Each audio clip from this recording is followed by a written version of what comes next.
Good afternoon students, welcome to today's video lecture of application of derivatives. We had started exercise 6.1 और हमने पहले question 1 to 9 finish कर दिए हैं. Now let us finish off the remaining questions from question number 10 to 18. Okay, अब basic knowledge तो सारा मैं आपको दे चुका हूँ. So let us continue and finish exercise 6.1. सबसे easy question से start करते हैं. Question number 17 आप देखो. The rate of change of area of a circle with respect to its radius r at r is equal to 6 centimeter is dash. तो आप लिखो at any time t, at any time t for let's say circle. r क्या रखते हैं हम लोग? r is radius और a is area of the circle. कितना दिया है? At r is equal to 6 centimeter, r is equal to 6 centimeter. उन्होंने क्या पूछा? Rate of change of area of circle with respect to its radius. dA upon dr पूछा है. dA upon dr पूछा है. dA upon dr पूछा है. Area of circle क्या होता है? Area of circle pi r square. Differentiate with respect to r. So d by dr of a, which is equal to pi into d by dr of r square. So ultimately you must write dA by dr is pi into 2r. So dA by dr is 2 pi r. So dA by dr r कितना है? 6 centimeter. So 2 into 5 into 6. So dA upon dr is dA upon dr is 6 to the 12 by centimeter square per centimeter, right? 12 pi. So answer क्या लिखने का? The positive आया तो लिखने का the increase, the rate of change of area, the rate of change of area of circle is 12 by centimeter square per centimeter. So what is the answer? Option B. Easy question मैंने किया. वैसा ही और एक easy question कौन सा है? 10 is a nice question. 11 भी ठीक ठाक है. सो 12 और 13 कर सकते हैं. पहले 12 और फिर 13 करते हैं. 12 पहले करते हैं, वो इजी लग रहा है मुझे. पहले मैं सारे इजी वाले करता हूं और फिर दो तीन जो अच्छे क्वेश्चंस हैं that I will do. Question number 17. Now let us do question number 12. क्या लिखा है? The radius of an air bubble is increasing at the rate of half centimeter per second. At what rate is the volume of the bubble increasing when the radius is 1 centimeter? So for spherical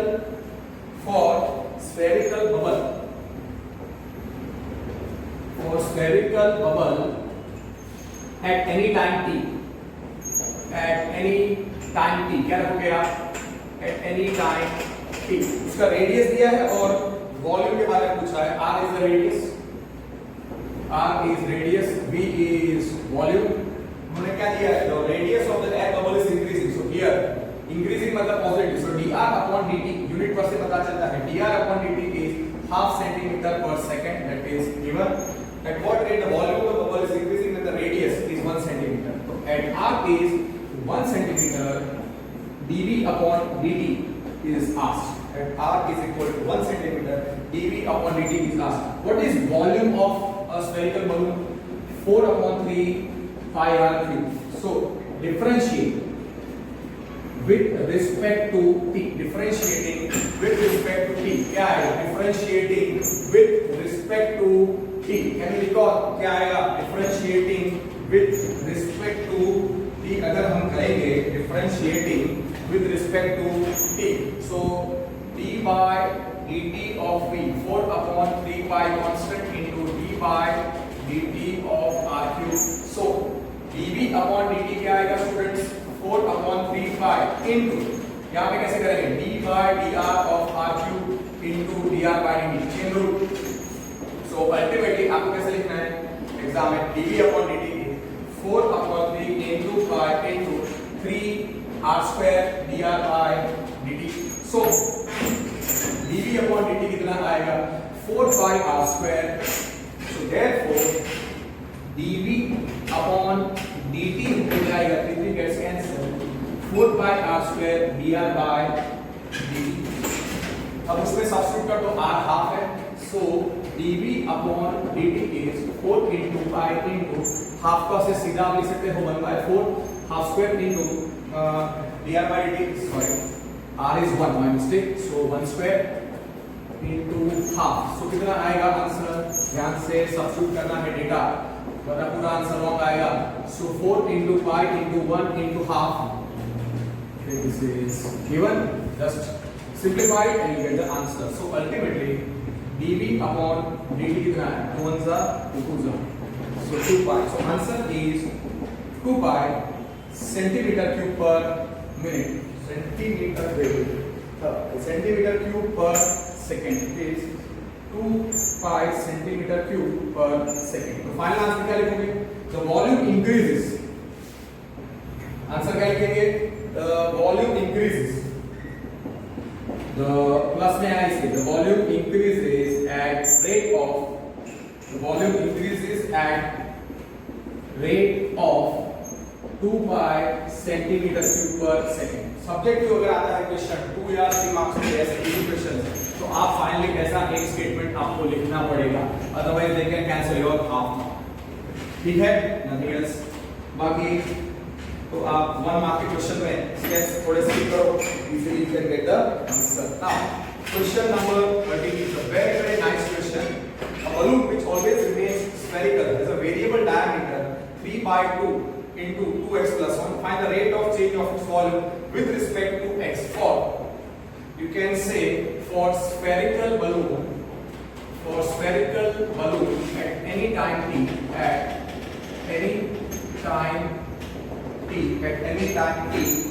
let me keep r is radius, d is diameter, v is volume.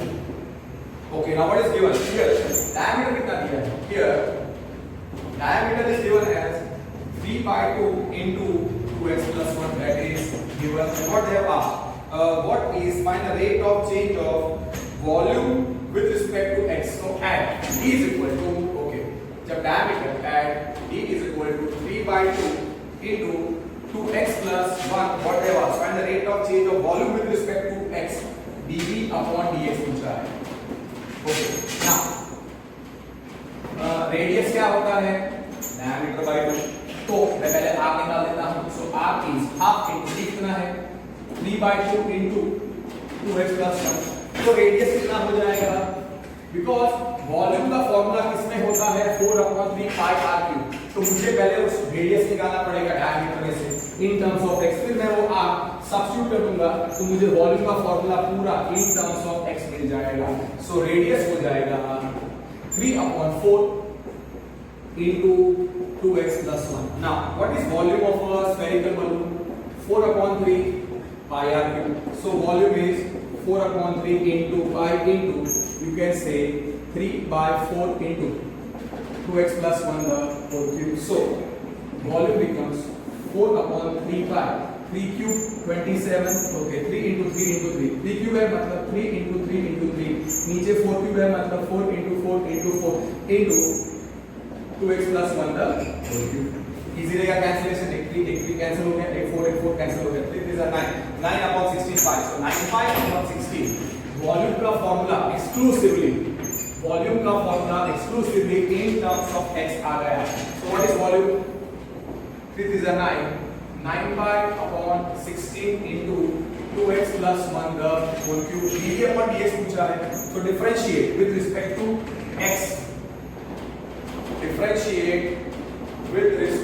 x, तो कितना आएगा d by dx of v, 9/16 constant into d by dx of 2x plus 1 the whole cube, यहाँ पे fx raised to n लगाना पड़ेगा, okay, सो chain rule directly भी कर देता हूँ, सो dv upon dx कितना आएगा 9/16 into fx raised to n, so 3 times 2x plus 1 into 3 minus 1 into derivative of 2x plus 1, which is 2 into 1 plus 0.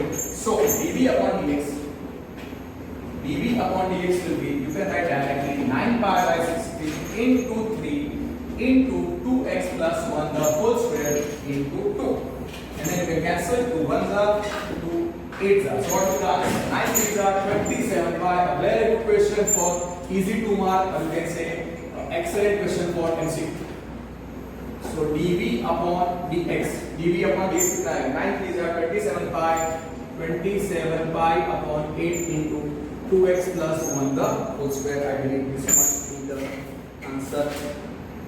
27 pi upon 8 into 2x plus 1 the whole square. Perfect. ठीक है, इतना answer आ गया, right? अब ये मैंने solve किया. Question number 17 done, question number 12 done, question number 13 done. 15 और 16 में क्या लिखा है?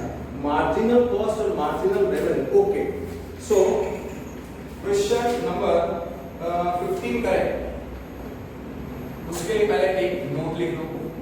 आपको याद रखना है कि मार्जिनल कॉस्ट, अब ये याद रखो, marginal cost given in example number 5. What is marginal cost? It is rate of change of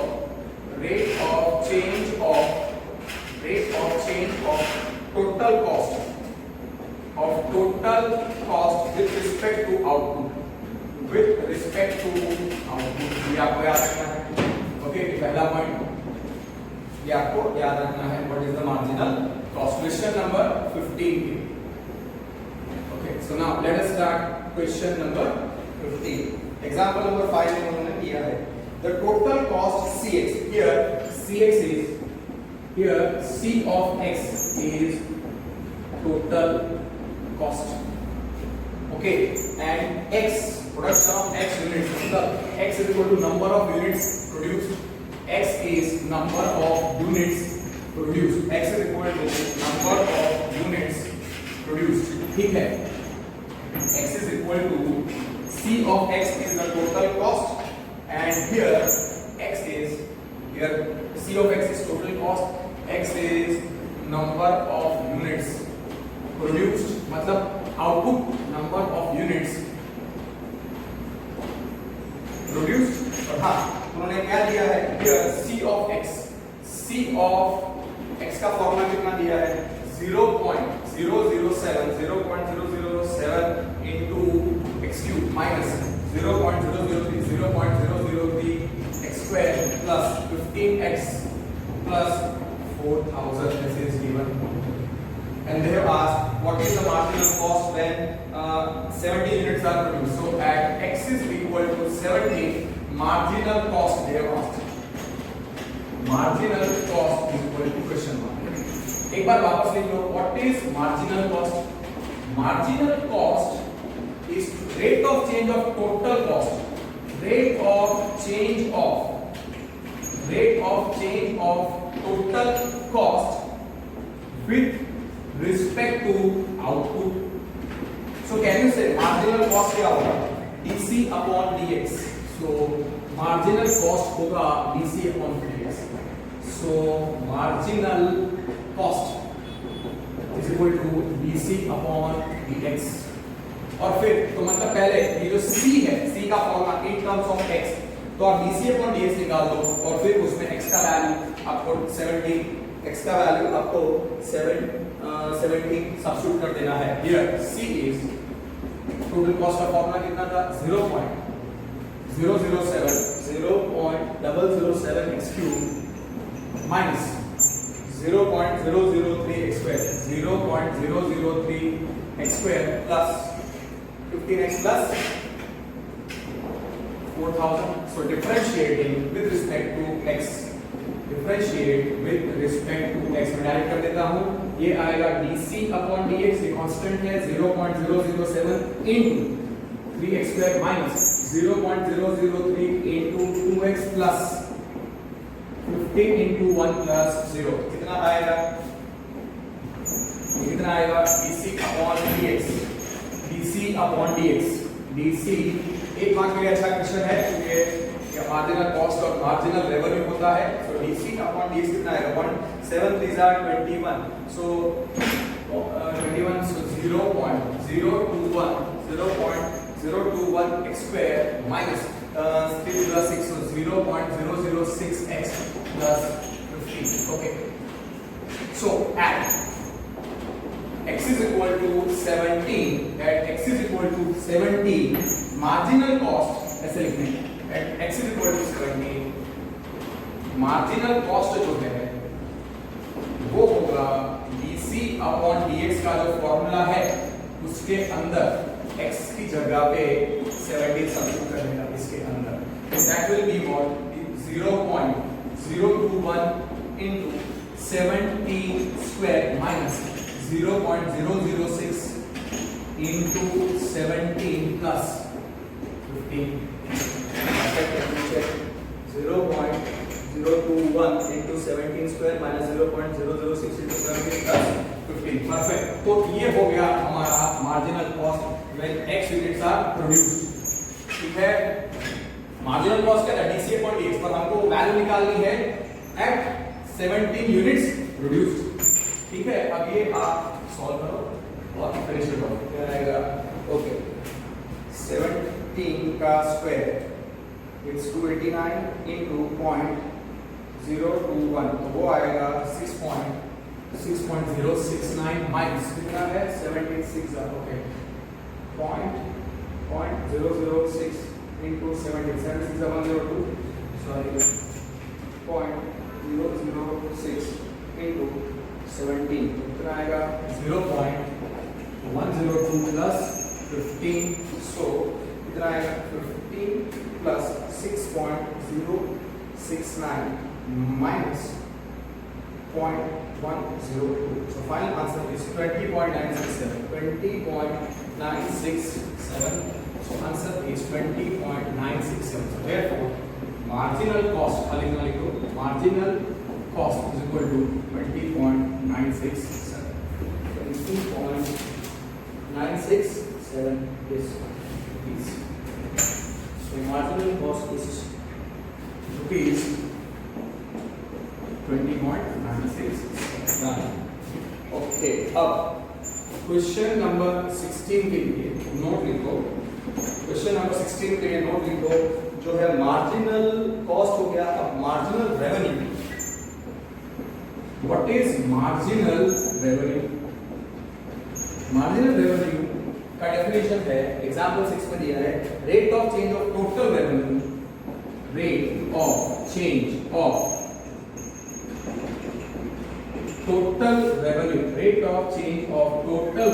with respect to number of units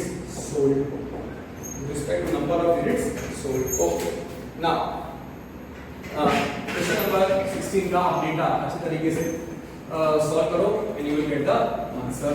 और उसमें एक बार वापस लिखेंगे मार्जिनल रेवेन्यू का डेफिनेशन, दो बार लिखेंगे तो अच्छी तरीके से डन हो जाएगा. Right now this part is clear. Now let us see question number 16. The total revenue in rupees received is okay total revenue question number 16 here RX is total revenue. X क्या है? Sale of. Okay, X is equal to number of units sold. तो RX का formula given. RX का formula कितना दिया है? 13x square plus 26x plus 15. और उन्होंने पूछा है marginal revenue. Okay, at x is equal to 7 they have asked what is the marginal revenue. That is the question. तो marginal revenue क्या है? marginal revenue का definition क्या है? rate of change of total revenue, rate of change of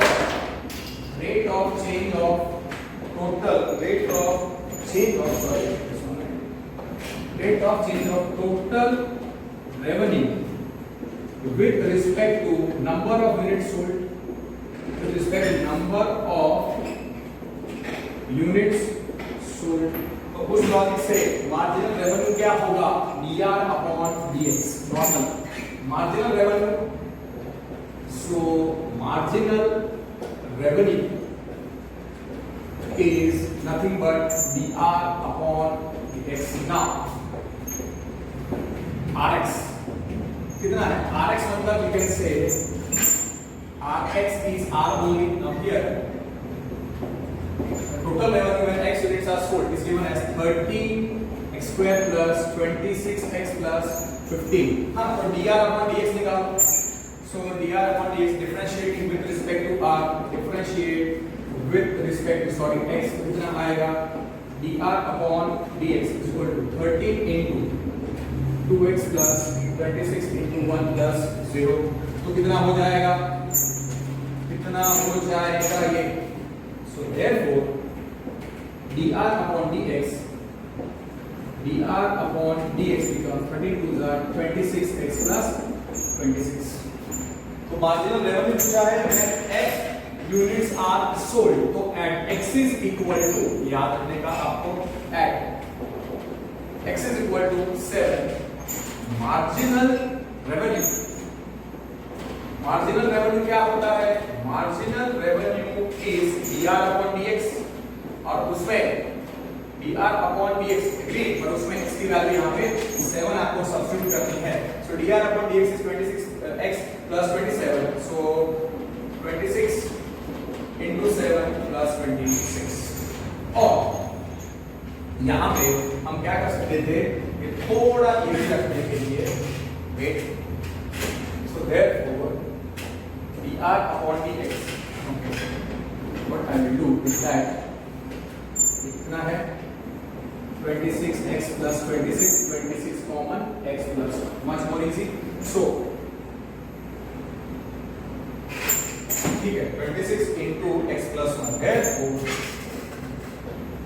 dr upon dx is 26 into x plus 1. ऐसे याद रखो, ठीक है. dr upon dx क्या रखा मैंने, दो बार लिख देता हूँ ताकि आपको याद रहे. 26 common, 26 into x plus 1. so that will better. so उसका मतलब 26 common into 7 plus 1, that is nothing but 26 into 8. 26 into 8, how much? 26 into 8, that is 208 rupees. 200 rupees. 200. 6 8 is 208. Maybe the answer must be that. It's perfect. Now, same way I believe MCQ number 18 है, तो वो भी आप खत्म कर लो. Same type है, तो फिर उसमें क्या है, सेम टाइप क्वेश्चन है, मिस्टेक नहीं होगा और रिवीजन भी आपका हो जाएगा, right. So now finish off the, you can say question number we have done. Question number 9, 10 बाकी है, 10 और 11 बाकी है, we have finished 12, 13, 14 बाकी है, we have finished 15, 16, 17, उसके बाद 18 पहले खत्म कर देते हैं. Okay, what have you done? The total revenue in rupees received from the sale of X units is given by. Okay, RX क्या है? इधर total revenue. RX is total revenue और X number of units sold. RX का formula कितना दिया है? 3x square plus 36x, 3x square plus 36x plus 5. What have asked? Marginal revenue when x is 15. At when x 15 units are sold, what is the marginal revenue? What is marginal revenue? Marginal revenue they have asked. Marginal revenue क्या होता है?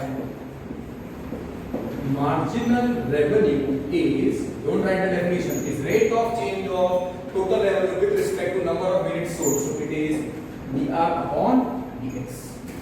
तो आप लिखो और उसको differentiate करो with respect to x और फिर उसमें x की जगह पे आपको 15 सब्स्टिट्यूट कर देना है and then you get the answer. Here आप लिखना है टोटल रेवेन्यू का formula in terms of number of units sold. x कितना है 8 square plus 36x plus 5 differentiate with respect to x. यहां पे मिलेगा dr upon dx directly 3 into 2x plus 36 into 1 plus 0. You can directly also write dr upon dx is 3 to the 6x plus 36. Okay, now when 15 units are sold, see multiplication 6 into 15 is easy. So at x is equal to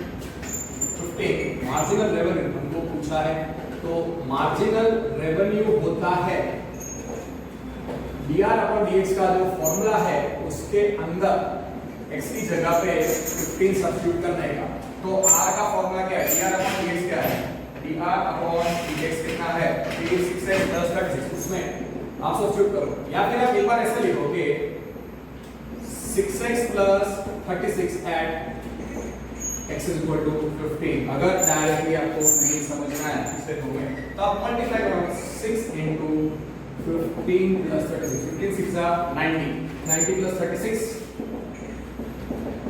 is 126, so rupees 126, rupees 126, option D. Answer is 70. Perfect. Yes, it is correct. So these are kids in easy 1 mark MCQs. सही होने चाहिए, mistake आपकी ऐसे questions में नहीं होनी चाहिए। और ये दो तीन चीजें आपको याद रखनी पड़ेगी, what is marginal level, what is marginal cost. Students काफी बार मिस्टेक करते हैं। So now 15 16 17 18 all finished. अब 9 तक हो चुके थे और अब 10th बाकी है, 11 10th 11 10 14 का remaining. They are good questions और let it finish. Question number 11, उसके लिए मैं आपको एक नोट देता हूं कि let p x y be any point, let p x y be any point on given curve y is equal to fx, on given curve y is equal to fx। तो x को क्या बोलेंगे, x coordinate of p, इसको इसी x को बोलेंगे abscissa of p, और जो y है उसको क्या बोलेंगे, y कोऑर्डिनेट ऑफ p, और उसी को हम बोलेंगे ऑर्डिनेट ऑफ p, तो इसको हम बोलेंगे ऑर्डिनेट ऑफ p। ना क्वेश्चन नंबर 11 में जो डेटा दिया है, अब आप उसको पेन डाउन करो और देखो what is given and what is asked. Okay, it's a good question for 1 or 2 marks. A particle moves along the curve 6y is equal to x cube plus 2. Okay.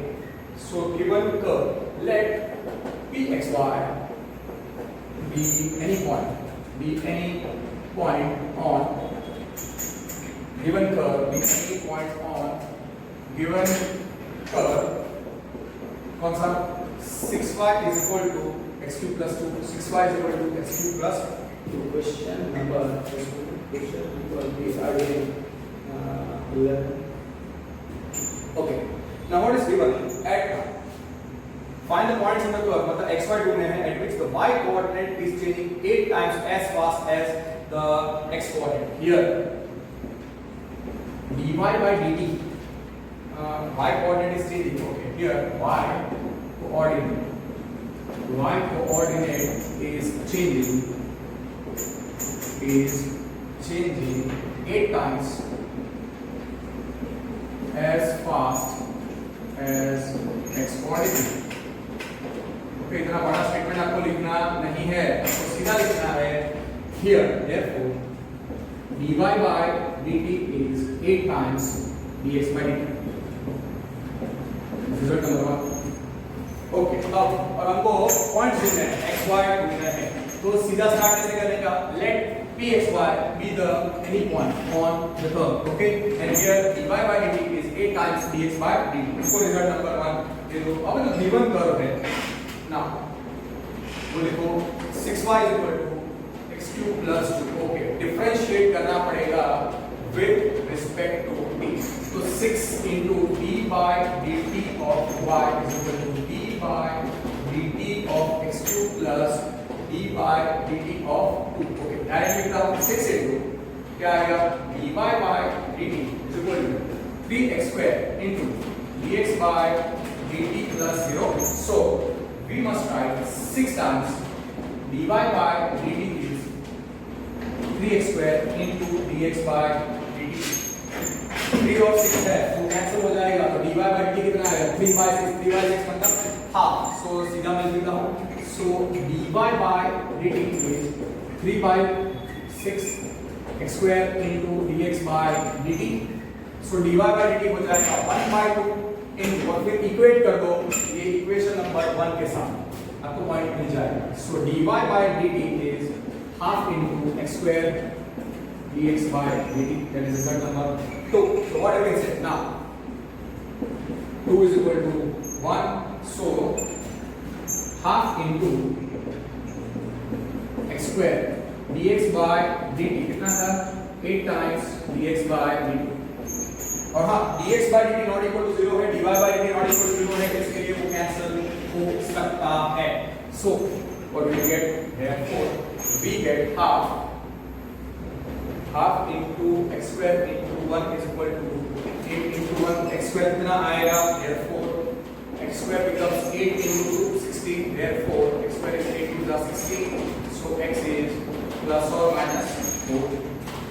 Can not writing 8 into 2, और हाँ dx by dt cancel हो गया, इसलिए dx by dt is not equal to 0, और याद रखने का dy by dt is also not equal to 0.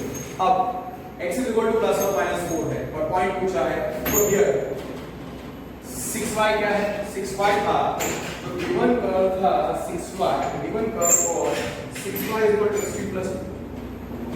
So case 1, you take case 1 as, आप सिलेक्ट करो x की जगह पे 4 और then you find the corresponding point, और आप x का वैल्यू फिर -4 लेके you find the corresponding value of y. So x is 4.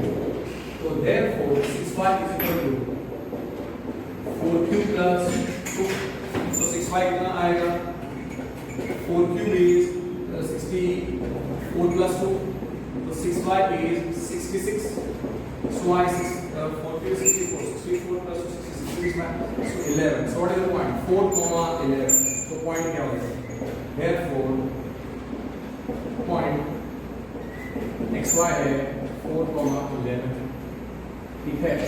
अब सेकेंड केस, x का वैल्यू क्या है, -4, 6y is equal to -4 का 3 plus 2, तो 6y कितना आएगा, -64 plus 2, तो 6y आएगा -62, सो y का वैल्यू आएगा -62 by 6, तो y का वैल्यू आया -31 by 3, सो पॉइंट आएगा -4 है और y आएगा -3, सो पॉइंट xy, ठीक है, ऐसे करके आपको लिखना है। therefore point जो है which is xy, और केस क्या था, x is -4, तो y का वैल्यू कितना आया, -31 by 3, ठीक है। तो ये आपको याद रखना है, x is 4, let me see points, question number 4, 11, yes, 4, 11 -4, -31 by 3, ठीक है, yes. Now next question देखो आप, question number, we have finished question number 11. Now let us read question number 10. It is also very nice question. क्या लिखा है, a ladder 5 meter long is leaning against a wall, मतलब एक ladder is resting against a wall like this. The bottom of the ladder is pulled away along the ground, away from the wall at the rate of 2 centimeter per second. तो अगर okay, so this is the wall, this is the wall और एक ground level, और यहाँ पे एक ladder ऐसे rest कर रही है। Suppose the ladder is AB is the ladder here, AB is ladder, ladder का लेंथ कितना है, AB is how much it is, 5 meter, okay. अब सपोज यहाँ पे O है, तो OA में x रखता हूँ और OB में y रखता हूँ, तो here क्या लिखा है, the bottom of the ladder is pulled away along the ground, away from the wall at the rate of 2 centimeter per second. How fast is the height on the wall? How fast is its height? तो OA क्या हो जाएगा,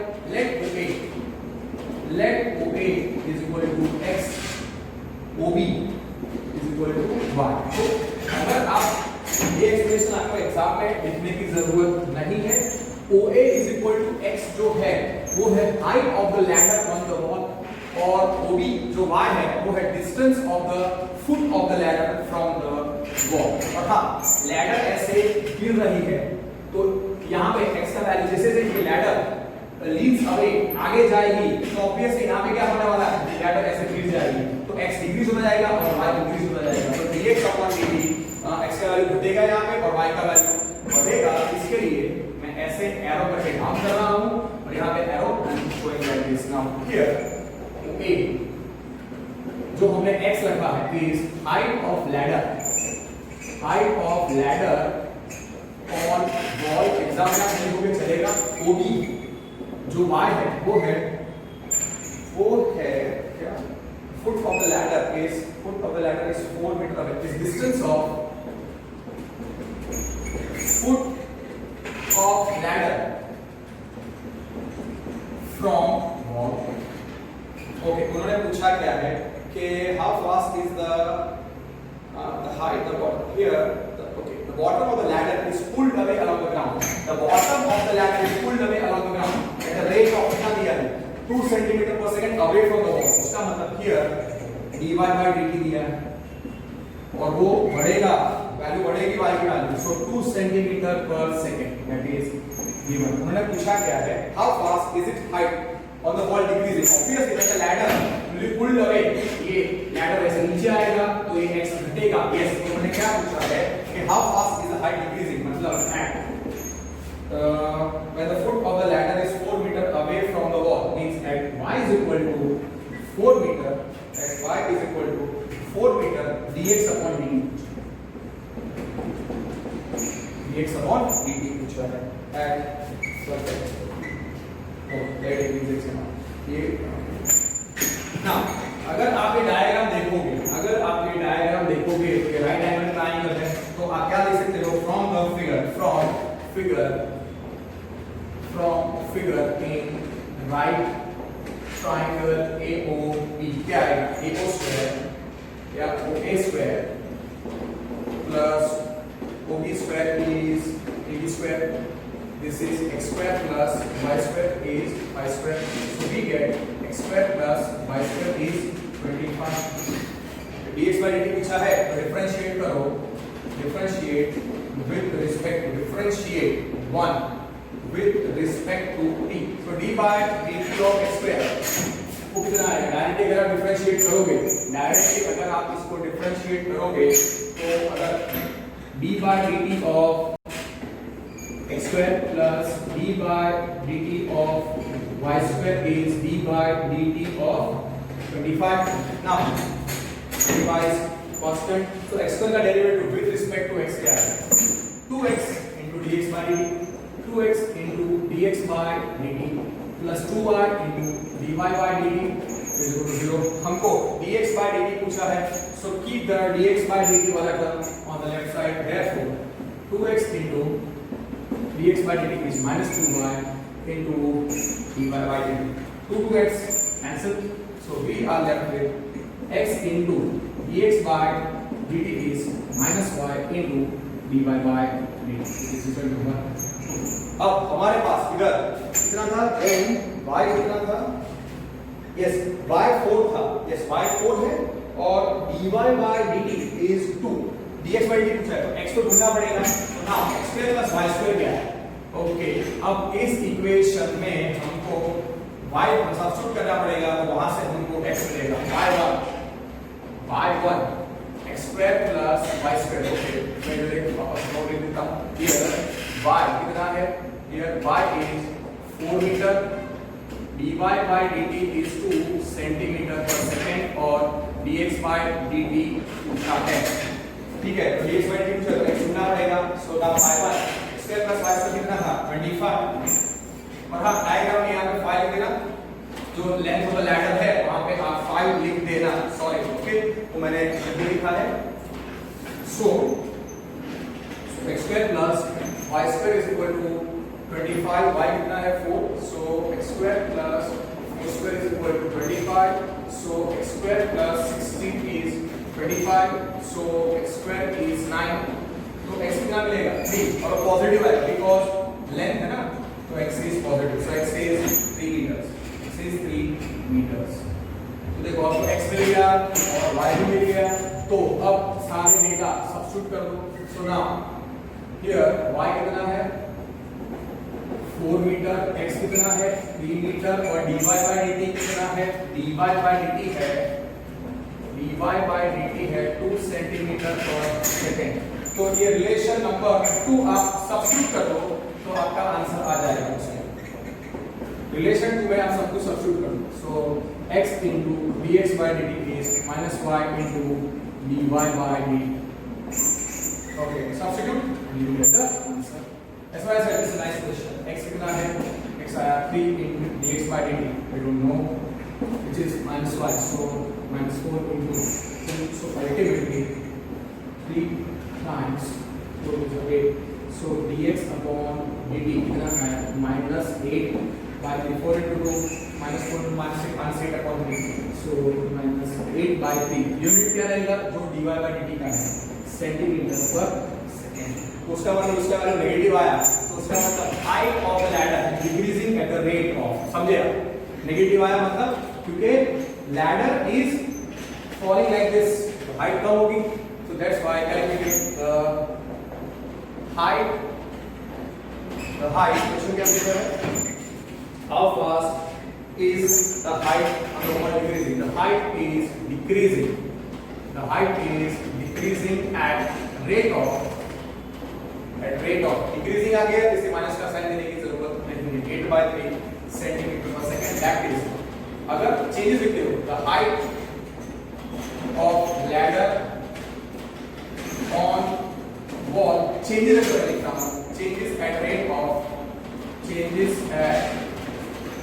of minus देना पड़ेगा. Minus 8 by 3 centimetre per second. Now good question, not tough, not easy, पर हाँ याद आपको रखना है. और मैंने क्या बोला था कि आप लोग को जो डायग्राम है उसमें वो जो लेंथ ऑफ द लैडर है वो 5 को डायग्राम में बता देना. ये कह रहा था.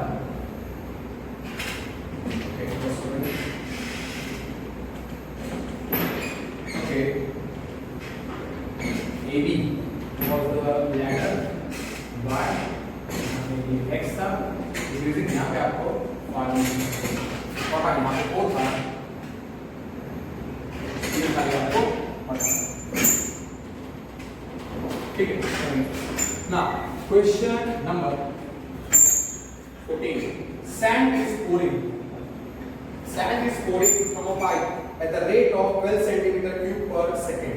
The falling sand forms a cone on the ground in such a way that the height of the cone is always 1/6 of the radius of the base. मतलब पाइप में से सैंड गिर रही है तो एक सैंड का कोन बनता है. रफली डायग्राम में बना लेता हूँ. This is the cone form by the sand. ठीक है. अब उन्होंने क्या दिया है? ओके, सो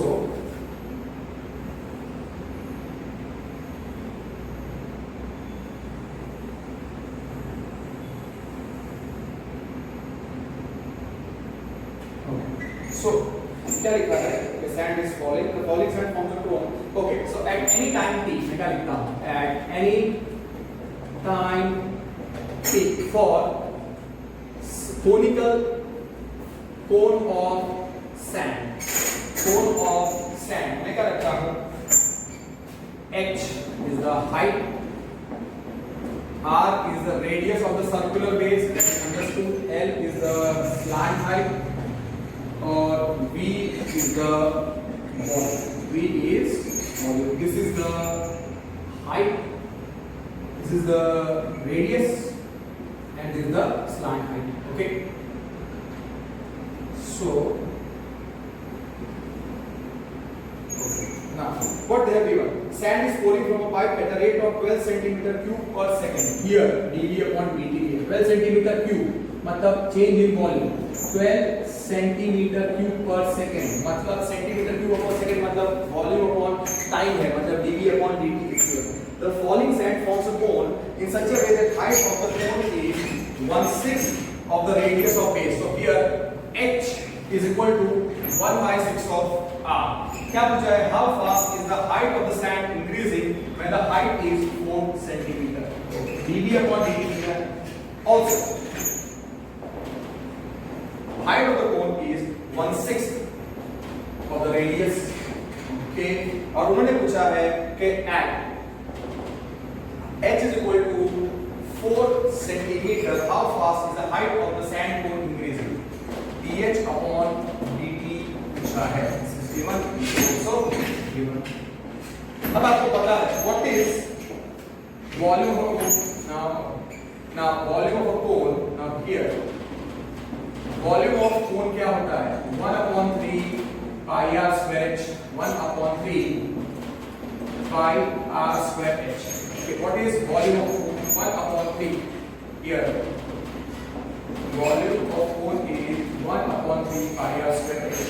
अब मुझे dh/dt चाहिए मतलब पूरा वॉल्यूम का फॉर्मूला इन टर्म्स ऑफ मुझे क्या चाहिए इन टर्म्स ऑफ h चाहिए.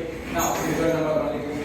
नाउ h कितना है r/6 तो इसमें से r कितना हो जाएगा 6h वो सेकंड रिजल्ट है. तो आप क्या कर सकते हो put 2 in 1 put 2 in 1 yes or no yes बस. So that is the only thing which I said put. That's why this question is very nice. Put 2 in 1 तो कितना आएगा volume is 1/3 into pi r कितना है 6h का square into h. So therefore volume कितना हो जाएगा 1/3 pi into 36 h square into h. 3 1s are 3 12s are तो कितना आएगा 3 1s are 3 12s are तो वॉल्यूम का फॉर्मूला हो जाएगा 12 pi h cube. Result number 3 हो गया. इसको डिफरेंशिएट करो with respect to t. अब सारे सम्स में I have shown all the calculations and chain rule या derivative of composite function बता दिया है. So what I will do is that इसमें भी is the last question. So let me show और किसी भी स्टूडेंट को अब मिस्टेक नहीं होना चाहिए जब नेक्स्ट एक्सरसाइज बाकी सारे में I will be skipping this step. So dv upon dt कितना आएगा 12 pi into d by dh of h cube into dh by dt. So therefore dv upon dt is 12 pi into 3h square dh upon dt. So इसमें आप ये substitute कर लो. इसमें आप ये substitute कर लो सीधा. So therefore 12 is 36. So dv upon dt is 12 is 36 pi h square 36 pi h square into dh by dt. Okay, dv by dt कितना था सीधा क्वेश्चन में तो मैंने लिखा था dv by dt is being coded as a rate of 12 centimeters per second. So dv upon dt 12 था 36 into pi h कितना था 4 square into dh upon dt. This side given पूरा वापस लिखने की जरूरत नहीं है. So 12 is equal to 36 into pi into 4 square 16 into dh upon dt.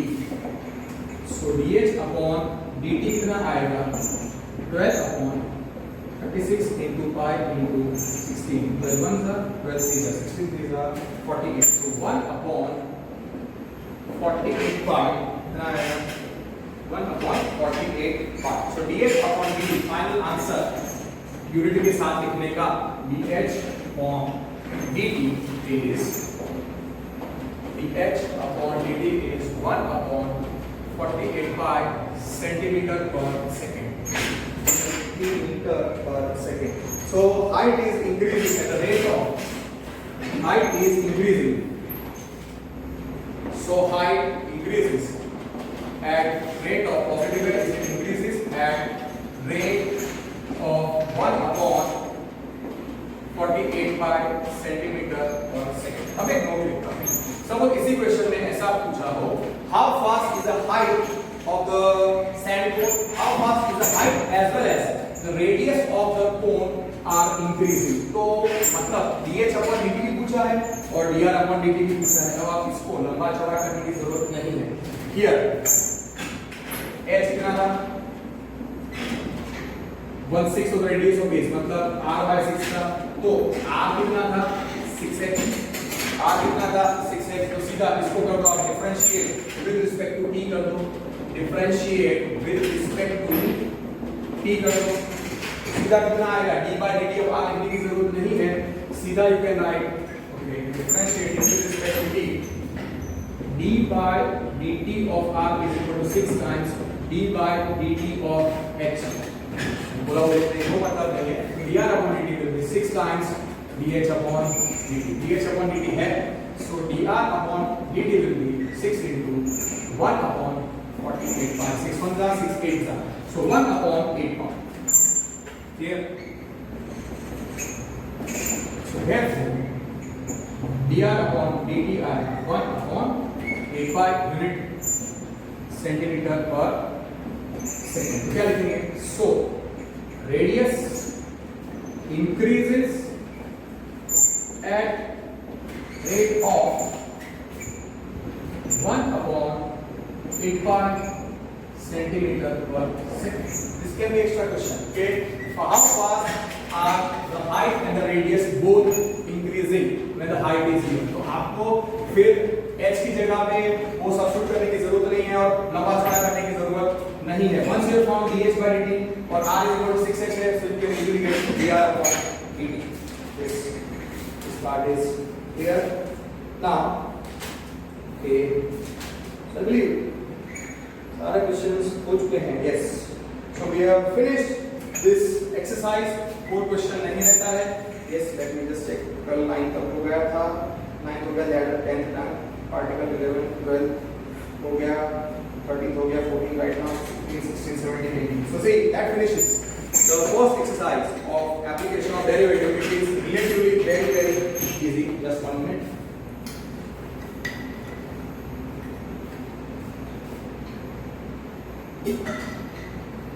तो इसके साथ अगर आप देखो तो इसके इलस्ट्रेशन बहुत टफ नहीं है. पर्सनली आई फील कोई भी इलस्ट्रेशन सॉल्व करने की जरूरत नहीं है, सारे इलस्ट्रेशन सेम कर सकते हैं. Okay, now let us move on to the theory which is required for exercise 6.2.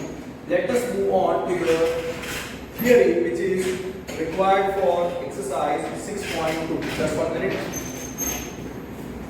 हाँ, तो सबसे पहले हमको थोड़े बेसिक्स रिवाइज करने पड़ेंगे.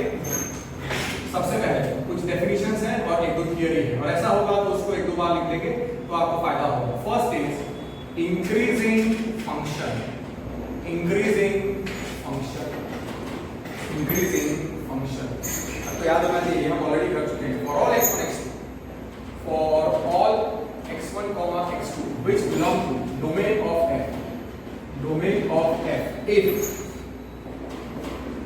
x1 greater than x2 implies x1 greater than x2. Okay, increasing function mean okay, x1 greater than x2 implies no change in the inequality. f of x1 is greater than equal to f of x2, or याद रखने का if x1 less than x2 implies f of x1 less than equal to f of x2, then f is increasing function. Then f is increasing function. Then f is increasing function. Okay, ये आपको याद रखना है. Then f is increasing function. Okay, मैं domain of f interval a b नहीं लिखा है. सारे x1 x2 belong to domain of f. तो कुछ भी हो सकता है. It can be, it will be a closed interval or open interval, depends. ठीक है, ये हो रहा है definition of increasing function. Okay, increasing function also denoted by increasing function. Okay, now decreasing function. Decreasing function. Can you recall? Decreasing function. क्या लिखेंगे? उसमें inequality change हो जाएगी. So for all x1, x2 belong into domain of f. Domain of f if x1 less than x2 है, x1 less than x2 है. Okay, पहले मतलब greater than है. चलो ये लिखता हूँ. if x1 greater than x2 implies if change the inequality f of x1 less than f of x2, or if x1 less than x2 implies f of x1 less than है तो क्या हो जाना चाहिए? greater than equal to f of x2. Then f is decreasing function. If decreasing function मतलब ऐसा है तो एरो दे देगा, इसको भी बेटा increasing. क्या लगे? decreasing function. अब तीसरा जो डेफिनेशन था वो था स्ट्रिक्टली इंक्रीजिंग फंक्शन।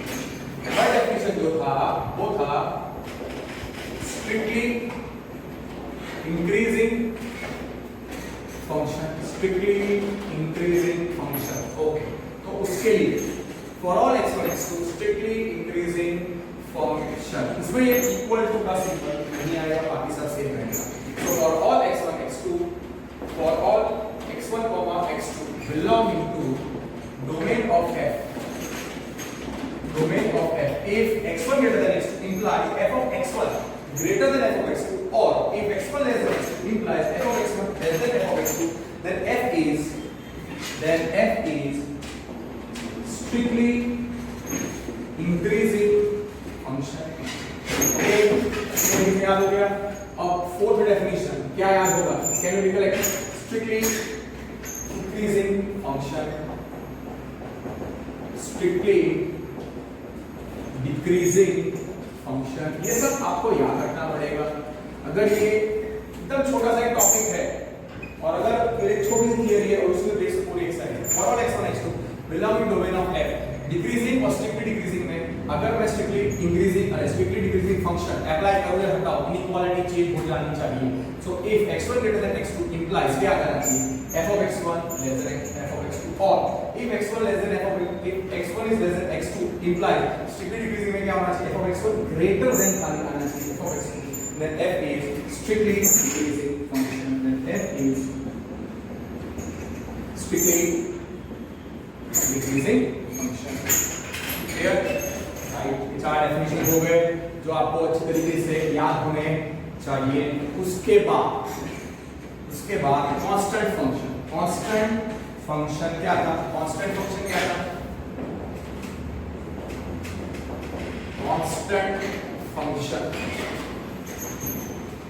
उसकी रेंज सिंगलटन सेट होती है, उसकी रेंज सिंगलटन सेट होती है। ओके, इसकी रेंज सिंगलटन सेट होती है। कांस्टेंट फंक्शन का डेफिनेशन क्या हमने लिखा था? Okay, you don't have to write it.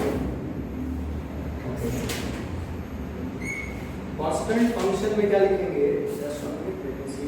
Text book में have written constant function fx is for all x. Okay, range of a constant function is a singleton set SL. Range of a constant function, range of a constant function is singleton set, is singleton set। और फिर क्या रखेगा? for all x belongs to domain of f, domain of f if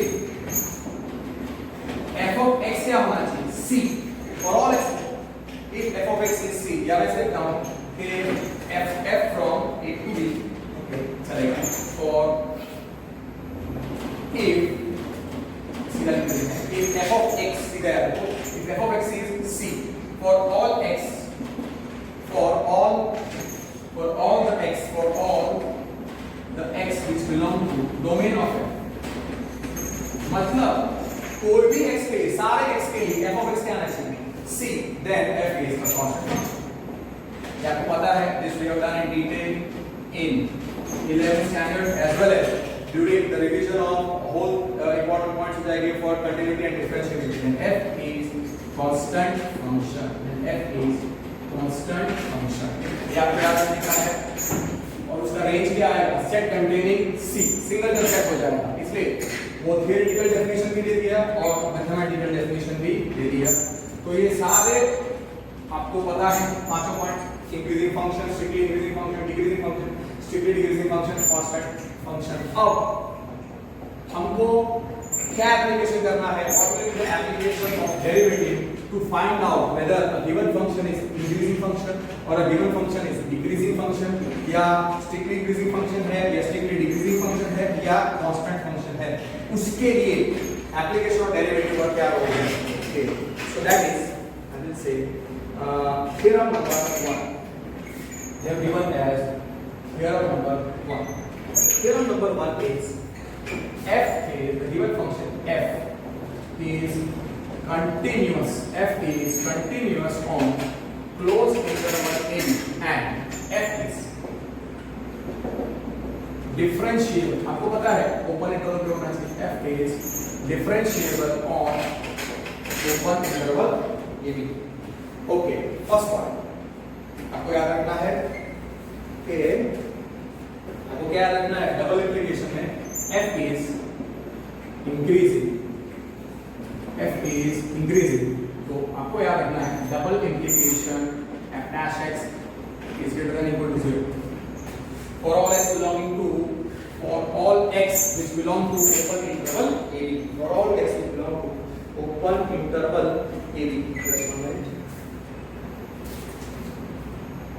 Okay, क्या रखेंगे, first point, for all x belonging to open interval AB, f dash of x, f is increasing हो जाएगा अगर f dash of x क्या होना चाहिए, double implication में greater than equal to 0, मतलब अगर f dash of x greater than equal to 0 तो इंक्रीजिंग, और अगर इंक्रीजिंग है तो f dash of x is greater than equal to 0.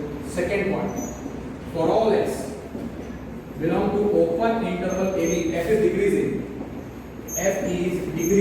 कब होगा, डबल इंप्लीकेशन में आपको याद रखना है f dash of x is less than equal to 0, f dash of x is less than equal to 0.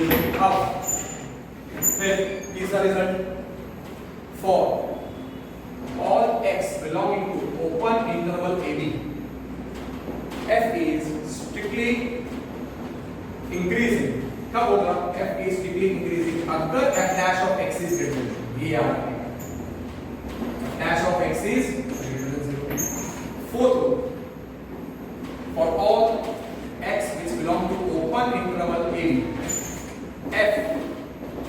f is strictly decreasing कब, अगर f dash of x is less than 0, ये आपको याद रखना है, f is strictly decreasing, double implication मतलब दोनों तरीके, दोनों तरफ से ट्रू है. और लास्ट पॉइंट कौन सा है, for all x belongs to open interval AB, f is constant, derivative क्या होना चाहिए, 0, f is constant function अगर f dash of x क्या आया, 0, f dash of x is 0. so here on mark आपको ऐसे याद रखना है कि f is increasing then f dash of x is greater than equal to 0. उल्टा, if f dash of x is greater than equal to 0 then f is increasing, अगर f is decreasing then f dash of x is less than equal to 0. Double implication है, मतलब if f dash of x is less than equal to 0 then f is decreasing. Strictly increasing, if the function f is strictly increasing then f dash of x is greater than 0. Vice versa, if f dash of x is greater than 0 f is strictly decreasing.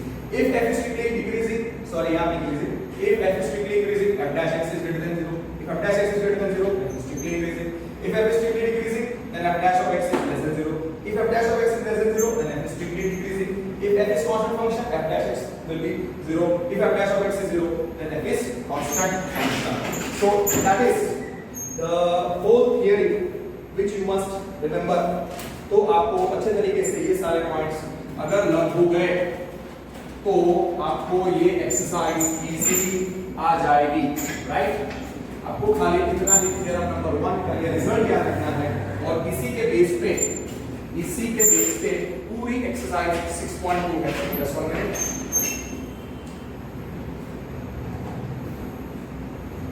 Okay, सो इसी के base पे पूरी exercise है.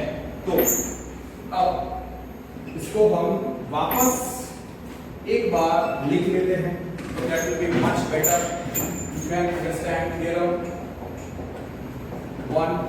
f is continuous on closed interval AB and f is differentiable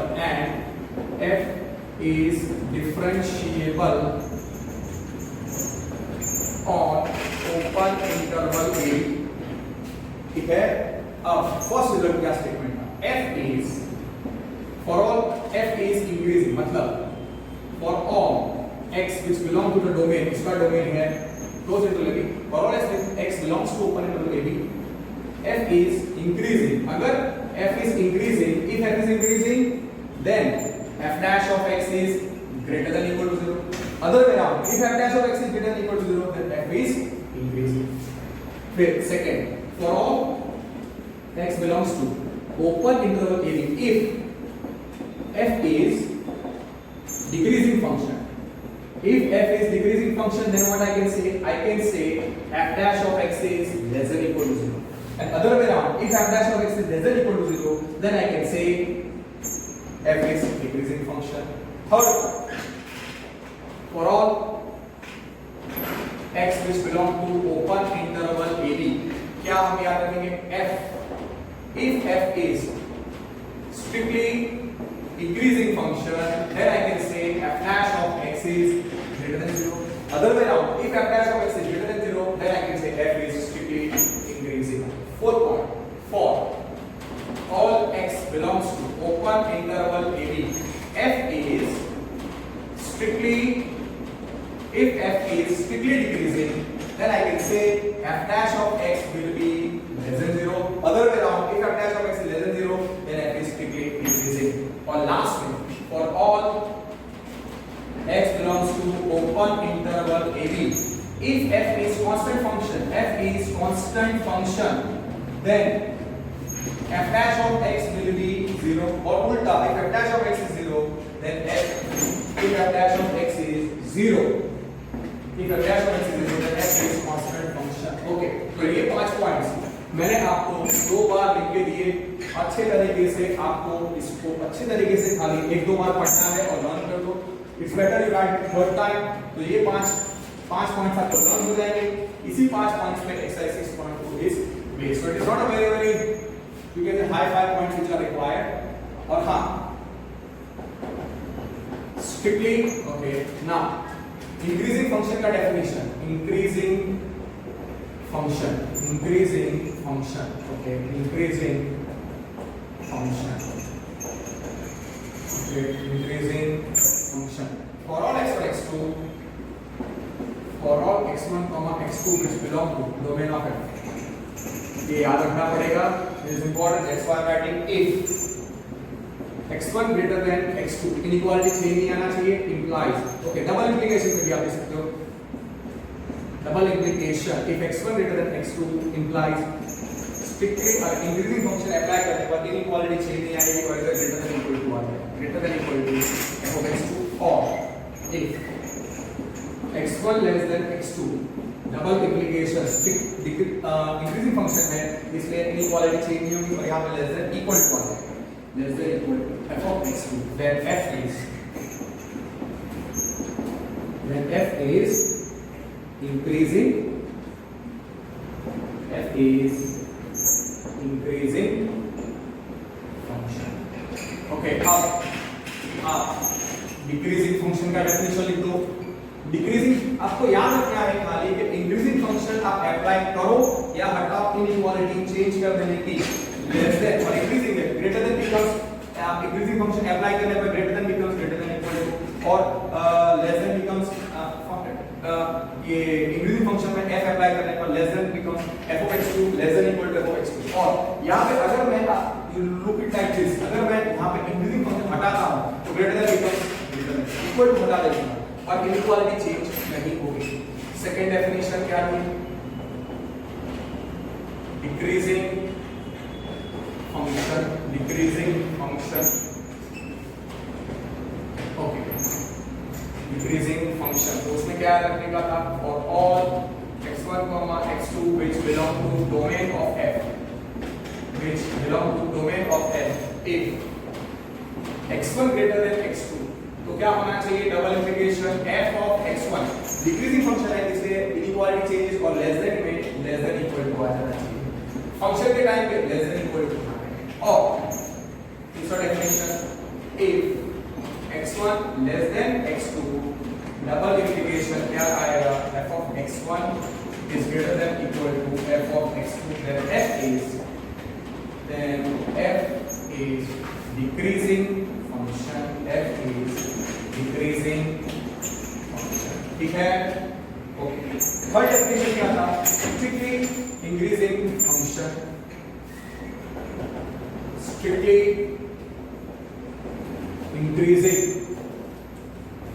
strictly increasing function मतलब strictly okay, strictly increasing function.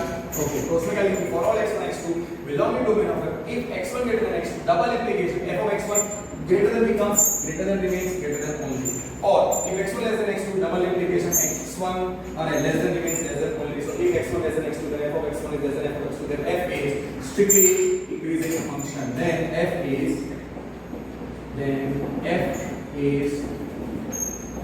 strictly increasing function। अब तीसरा fourth definition क्या है, स्ट्रिक्टली डिक्रीजिंग फंक्शन। आपको आइडिया आ जाएगा, जितनी बार instead of writing 5 times, it's better you write with understanding the way I am explaining 2 or 3 times, और अच्छी तरीके से लर्न हो जाएगा, तो फिर कोई प्रॉब्लम नहीं है। For all x1 x2 which belong to domain of f, if x1 greater than x2 strictly decreasing है, इससे इनइक्वालिटी चेंज हो जाएगी, ग्रेटर देन में यहाँ पे क्या हो जाएगा, greater than becomes less than, और if x1 less than x2 strictly decreasing है तो less than becomes greater then, वहां इक्वल टू नहीं आएगा, then f is strictly decreasing function। Finish. Okay, strictly increasing or strictly decreasing, increasing में less than greater than less than, और strictly increasing में less than greater than becomes less than and less than becomes greater, this चीज नहीं less than, got it।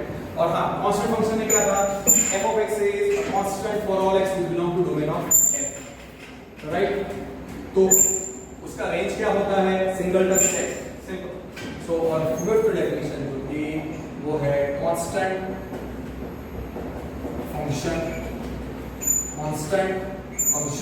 तो मैंने क्या definition दिया था, for all if f of x is equal to c for all x, if f of x is equal to c for all x which belong to domain, if f of x, पहला definition, if f of x is c for all x which belong to domain of f, then f is a constant function, then f is constant function, f of anything c, उसकी range क्या है, इधर range of f इस case में will be set containing c, okay, और range of constant function is singleton set, okay। और हाँ, ये c जो है वो कहाँ बिलोंग करेगा, कोडोमेन ऑफ f में। Here that is understood, range of constant function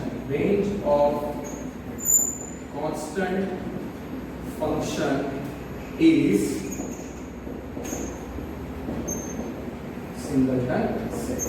So that finishes the revision of all the definition of increasing function, decreasing function, strictly increasing function, strictly decreasing function, constant function। और हाँ, the theorem 1 जो result है जो आपको याद रखना है for exercise 6.2। So let us do few simple questions for exercise 6.2, तो आपको थोड़ा आइडिया आ जाए कि कैसे इस सम्स को सॉल्व करना है, right?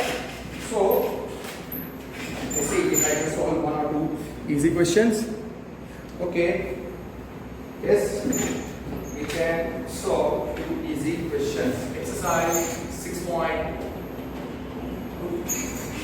Show that the function f of x is equal to 3x plus 17 is increasing on r। तो here सबसे पहले ऐसा लिखेगा, f(x) क्या लिखा है, लीनियर फंक्शन 3x plus 17, और linear function is defined for all real numbers for x belongs to r। अब मुझे क्या प्रूव करना है, थ्योरम नंबर 1 याद रखना है, इंक्रीजिंग हमको प्रूव करना है इंक्रीजिंग। तो सबसे पहले f dash x का differentiate with respect to x। Now come on, we don't write d by dx of fx is 3 times d by dx of ऐसा नहीं लिखना है, directly differentiating with respect to x। So derivative of fx with respect to x, okay, क्या लिख सकते हो, d by dx of fx। So 3 into 1 plus 0, so f dash of x is which is 3 plus 0 which is 3, which is greater than 0। So f dash of x कैसा है, f dash of x is greater than 0, f dash of x is greater than 0। So therefore f dash of x is greater than 0, तो हम लोग directly लिख सकते हैं, since f dash of x is greater than 0, हम लोग क्या लिखेंगे, f dash of x is greater than 0 हमको लिखना है strictly increasing। पर स्ट्रिक्टली इंक्रीजिंग और इंक्रीजिंग यहाँ पे उन्होंने सेम लैंग्वेज रखा है. सो f dash of x is greater than 0, so you can write, so therefore f dash of x is greater than 0. Can I say for all x belongs to R? मतलब यहाँ पे f dash of x की value कितनी है? f dash of x is 3. f dash of x आया 3, this is greater than 0. कोई भी x होगा for all x belongs to R. So can I say f dash of x is greater than 0 for all x belongs to R? Therefore f is, to be precise, strictly increasing on set of real numbers R. That is which interval on R? मतलब minus infinity to infinity. Simple. ठीक है? Okay. Now second point. अब याद रखना है आपको, question number मैं 2 करूं उसके पहले आपको नोट याद रखनी है कि exponential function that is a raised to x is always positive, e raised to x is always positive, and you can also take a raised to fx is greater than 0, e raised to fx is always greater than 0. याद रखना है. Okay, now question number 2.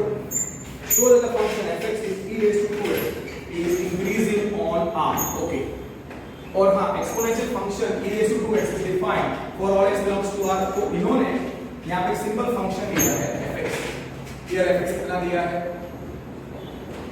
fx उन्होंने लिया है e raised to 2x और हाँ x belongs to R.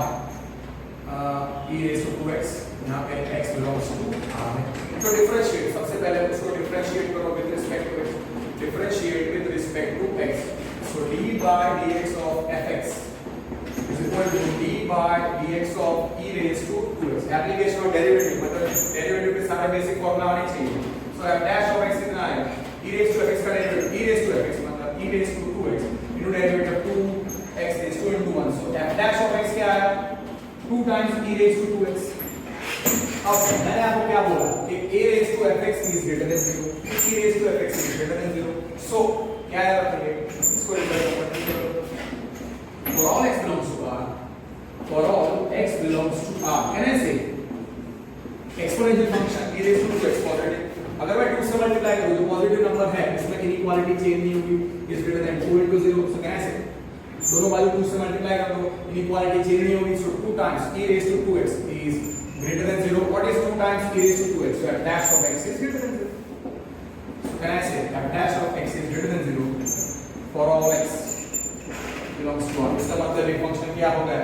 f dash of x is greater than 0. इसका मतलब ये फंक्शन हो गया strictly increasing, that is you can say increasing also. So therefore f is strictly increasing on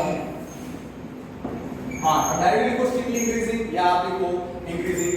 The teacher will not give you wrong. I hope I am clear to you. Easy question है, tough नहीं था. Yes or no?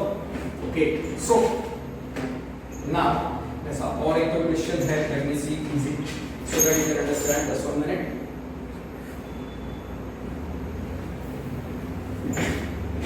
Some one or two easy examples that we have. तो right example सब होगा तो I will do example A. Okay. Now question number 3 easy. fx कितना दिया है? fx is sin x. fx is sin x. Differentiate 1 with respect to x. What is e by dx of fx? Dash of x. और sin x का derivative with respect to x is cos x. Okay. First case में क्या लिखा है? is 0 to pi by 2. First case में x belongs to 0 to pi by 2. 0 to pi by 2 मतलब कौन सा quadrant? First quadrant. First quadrant में cos कैसा होता है? हमारा यहाँ पे f dash of x क्या है? Okay. Differentiate with respect to x. So I am writing d by dx of fx is d by dx of sin x. Now what I am getting? So therefore f dash of x क्या आया? cos x. Result number 2. Case 1. x belongs to 0 to pi by 2. 0 to pi by 2 मतलब first quadrant. So when I say first quadrant में cos कैसा होता है? cos x is greater than 0. Since cos x is greater than 0, तो उसका मतलब f dash of x कैसा हो गया? So f dash of x is greater than 0. So therefore f is strictly increasing in which interval? 0 to pi by 2. Finished. मैं तो कहूँगा second question में क्या है? pi by 2. Okay. Second case में x belongs to pi by 2 पाई, pi by 2 pi is second quadrant, second quadrant cos कैसा होता है नेगेटिव, तो cos x is less than 0, तो उस लॉजिक से f dash of x less than 0 हो गया, so I can write f is strictly decreasing in pi by 2 to pi. Yes, it's done. Now third क्या है 0 to pi, third is 0 to pi, 0 to pi है, okay 0 to pi है। अगर आप ध्यान से देखो तो 0 to pi by 2 में फंक्शन कैसा है, 0 to pi by 2 में फंक्शन कैसा है, 0 to pi by 2 में फंक्शन स्ट्रिक्टली इंक्रीजिंग है और pi by 2 to pi में फंक्शन कैसा है, strictly decreasing by case by 1 and 2, okay. Third case है x belongs to 0 to pi by 1, f is strictly increasing in 0 to pi by 2, okay, और by second result हमने क्या prove किया, f is strictly decreasing in pi by 2 to pi, तो 0 to pi by 2 में क्या है strictly increasing और pi by 2 to pi में क्या है strictly decreasing, मतलब throughout interval जो strictly increasing या strictly decreasing नहीं है, so what you can say directly कि f is, so therefore f is neither, और हाँ आप ऐसा भी देख सकते हो कि at x equal to pi by 2 cos x क्या होता है, cos pi by 2 0 होता है, so at x equal to pi by 2 f dash of x जो cos x है वो 0 है, ठीक है, तो what I can say 0 to pi by 2 में strictly increasing और pi by 2 to pi में strictly decreasing, तो मतलब throughout 0 to pi को एक ही नेचर है, कंटिन्यूअसली, मतलब throughout 0 to pi uniformly increasing या यूनिफॉर्मली डिक्रीजिंग नहीं है, आधे टर्म में इंक्रीजिंग और आधे टर्म में decreasing, so I can say therefore f is neither increasing nor decreasing, neither increasing nor decreasing in 0 to pi। Same है एग्जांपल नंबर 9, तो आपको समझ में आ जाएगा। Okay, let me solve example number 8 so that will give you much proper idea। Show that the function given by fx कितना है, fx is given as x cube minus 3x square plus 4x और हाँ x belongs to r, यहाँ पे polynomial function है, तो ये polynomial function is defined obviously, it exists for all x belongs to r, differentiate with respect to x। अब देखो differentiating with respect to x, सीधा अप्लाई कर सकते हैं, d by dx of fx कितना है, x cube का derivative 3 into 3x square minus 3 into 2x plus 4 into 1, तो कितना आएगा, this is a very nice question for, you can say 1 mark MCQ as well as subjective writing के लिए, तो f dash of x क्या हो जाएगा, f dash of x आएगा 3x square minus 3 into 2 6x plus 4। देखो इसको मैं कैसे स्प्लिट करता हूँ, f dash of x 3x square minus 6x, 4 को मैं स्प्लिट करता हूँ 3 plus 1, so f dash of x पहले तीन में से आप 3 कॉमन निकालो तो कितना हो जाएगा x square minus 2x plus 1 plus 1। What is x square minus 2x plus 1? x minus 1 का whole square, so f dash of x क्या है 3 times x minus 1 का whole square plus 1, और हाँ वहाँ पे ओके वहाँ पे x belongs to r, yes because fx के लिए भी x belongs to r है, so f dash x कितना है, okay अब here x belongs to r है, for all real numbers can I say for all x belongs to r, x minus 1 का whole square क्या होगा, कोई भी स्क्वायर कैसा होता है ग्रेटर देन इक्वल टू 0, जब x 1 होगा तब इसका वैल्यू 0 आएगा और जब x 1 नहीं होगा तो x minus 1 का होल स्क्वायर पॉजिटिव आएगा, तो x minus 1 का whole square is greater than equal to 0, उसको मैं क्या ऐड कर रहा हूं x minus 1 का whole square plus x minus 1 का whole square plus 1 is greater than equal to 0 plus 1, so can I say x minus 1 का whole square plus 1 is greater than equal to 1, so can I say f dash of x is greater than equal to 1, उसका मतलब can I write f dash of x is greater than 0, it will never be equal to 0, so can I say f dash of x is greater than 0, For all x belongs to R, for greater than 0 का मतलब क्या? Strictly increasing. So strictly increasing मतलब directly लिख सकते हो increasing. So dash of x is greater than 0. Greater than equal to 1 का मतलब greater than 0 for all x belongs to R. इसका मतलब क्या है? Dash of x is greater than 0 मैंने प्रूव कर दिया. क्योंकि ये dash of x है हमारा. ये हमारा dash of x था. So therefore, by theorem 1, what I can say?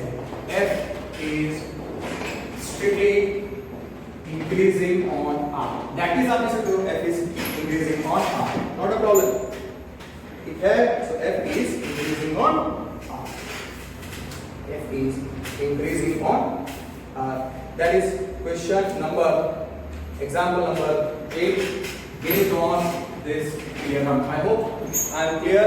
अभी आगे का क्वेश्चन कोई एग्जांपल या वो करने की जरूरत नहीं है. This one is enough to give you the idea. Finally, आप इसको that is f is increasing on R. That was example number 8. How that part is done. Fair enough? So that's it. You can do. That's for today. Just one minute. Let me see if I can solve one more question or I should end. Okay. इतना काफी है. 3 या 4 question किए हैं, revision कर दिया तो आपको आइडिया आ गया कि कौन सा टॉपिक यूज करना है for exercise 6.2. So that's it for today. Thank you. अच्छे तरीके से पढ़ो, डोंट वेस्ट टाइम.